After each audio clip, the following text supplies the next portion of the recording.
Ganon. Hindi ko alam, di ba maganda yung iyang anak mo, wala nang kailangang iparitoke, pero wala namang problema ngayon pag pangit ka, pag wala ka, pagka kunyari, pangit ka, may pera ka, problema mo na yon. Pero pagka may pera ka at pangit, eh dapat pagka may pera ka, maganda ka na kasi lahat ng retoke ngayon pwede na. Anak, minsan ka na pagpango yung ilong mo. Ako nga gusto ko magpatangos ng ilong eh. Pagka kasi nagla-live ako, minsan hindi ako satisfied. Gusto ko yung mga nakikita kong ilong dito sa Bigo, yung mga papat na ganon, ganon na yung ilong, tapos sobrang taas, tapos yung mga nguso, nakaganon. Yun ang mga standard kasi ng kagandahan ngayon. Tapos yung ganyan, oo, papadagay akong cheekbone onte, ganon. Yun, gusto ko talaga magpagawa ng ilong. Hindi, yung ilong ko kasi di ganun katangusan eh, di ba? Mas maganda yung matangos yung ilong. Basta ganun gusto ko. Pag ako tinoyo, Sakura, hello. How are you? Yun, basta ganun lang. Di ba? Parang mas iba kasi pagka yung na-feel mo na mas maganda ka sa sarili mo, mas confident ka, ganun. Kasi pag titignan mo yung sarili mo sa live, Isa, are you ready? Naantay ko lang si Aaron, tapos rarampa na ako dyan. Isabella, mag-grocery tayo, di ba? Mag-SNR tayo.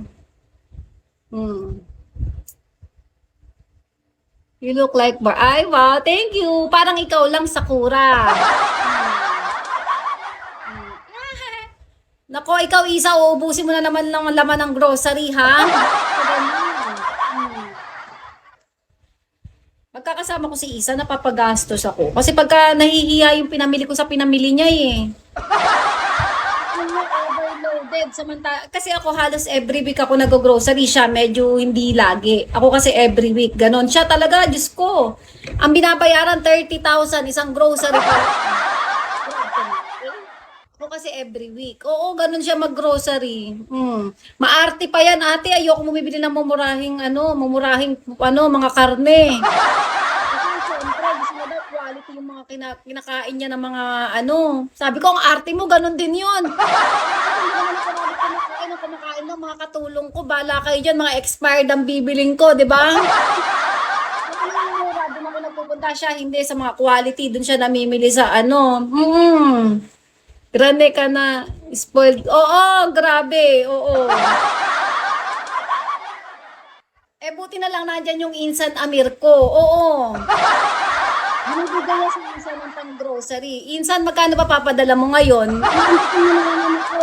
Uubusin na naman yung laman ng grocery. Bakit kayo ganyan, ha? Tapos minsan nararamdaman mo na lang, Sakura, sana all may Amir. Mga ganon, nalulungkot talaga. Kaya minsan talaga, gusto ko nang magjowa din dito sa Bigo eh. Wala eh. Mga nanliligaw sa akin, tignan mo, eto, si walang sinasanto, Diyos ko lang. Buhay ka pa? Mga ganun, walang inang. Ako na lang po. Ayoko, pagka magpipresenta kayo, siguraduhin nyo may pera kayo, ha? Ayoko ng puro yabang. Gusto kapag nag-grocery ako, sige Chanel, kunin mo rin lahat ng gusto mo dyan. Ganun.